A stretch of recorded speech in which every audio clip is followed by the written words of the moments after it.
Federal government of Nigeria has expressed concern over the rising international oil prices of crude, saying that the increase is not good for the country. The government bemoaned waning foreign investment in the oil and gas sector and reiterated the need to float an African energy bank to curb the continent's dependence on Europe, Asia, and America for funding. Speaking on the rising crude oil prices in an interview with Bloomberg Television, monitored by This Day newspaper, Minister of State for Petroleum Resources, Mr. Timipre Silva, maintained that Nigeria's comfort zone in terms of oil prices was between $70 and $80 per barrel.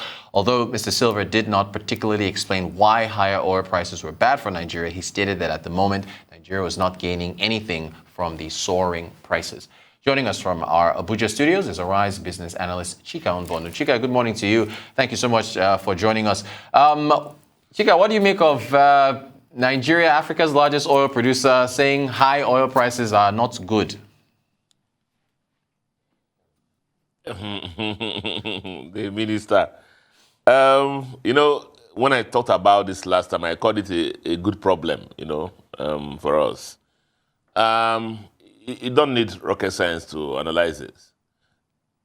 Look at production.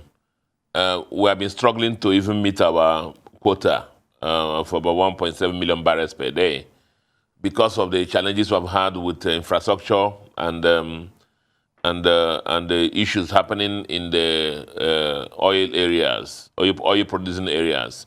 So there have been a lot of challenges in that respect.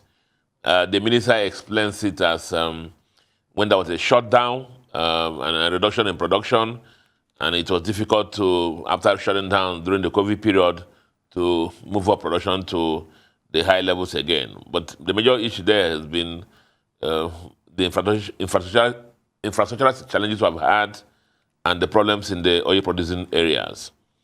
Now, the other thing there, he says, is we're not getting much. See, for our viewers and routers, they higher the oil price. Remember, as I talked about in this program last time also, that the number one input in the calculation of the price landed cost for PMS, that's petroleum or gasoline, petrol or gasoline as we know it, is the price of crude oil. And so that's the number one cause. So the higher the price of crude oil, the higher the landed cost of the petrol in Nigeria. And remember, the price in Nigeria is stuck at 162 naira per liter. So that will mean the subsidy will be what? Higher and higher. And that's what, explains it.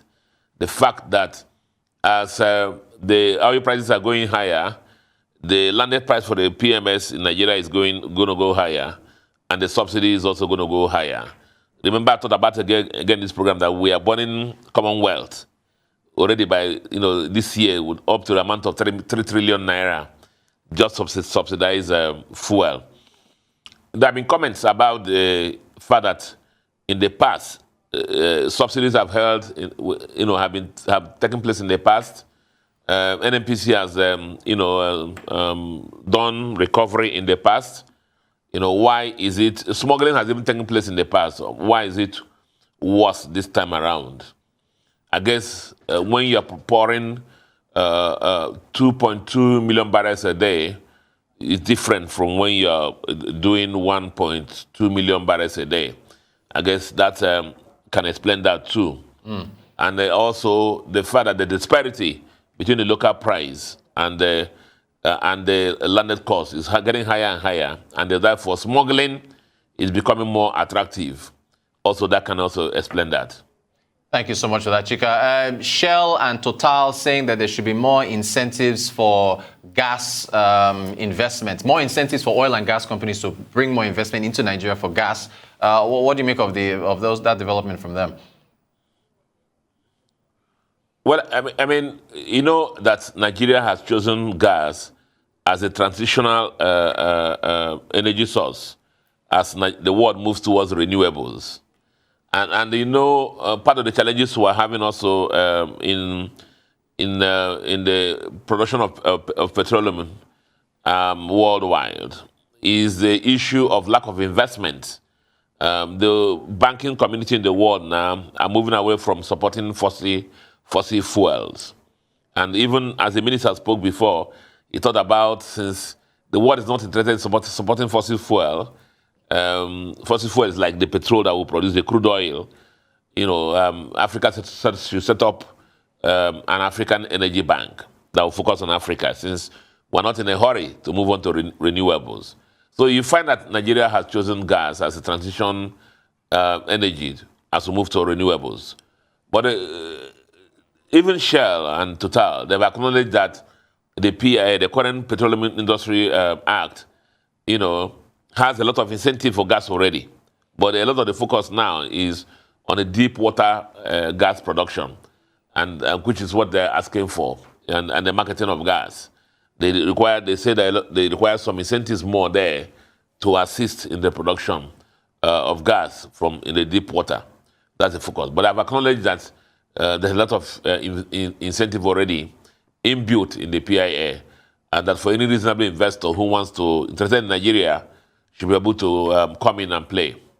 Thank you so much for that, Chika. Just about a minute to go. I want to get your thoughts on Clement Agba, the Minister of State for Budget and National Planning, saying that the country is still focused on getting the inflation trajectory continuing and being reduced, and also economic growth. Can that still be achieved this year before the administration heads out? Well, nothing is impossible. The policies are still out there. As I always say in Nigeria, we don't lack policies. What we lack is diligent implementation of policies. And the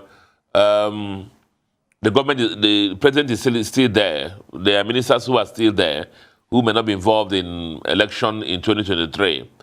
Or as some other people do, they can, play with their cabinet and let those who are interested in elections to leave, so that he can have a team that's committed to run the race with him to May 29, 2023, and deliver the last mile of his commitments or the dividends of democracy. Yes, a lot can still be done between now and May 29, 2023, if we have diligent implementation of the existing policies that we have in place. Of course, the parameters have come down. GDP has grown, but I always say, who has GDP fed? The issue at the end of the day is even those parameters are getting better.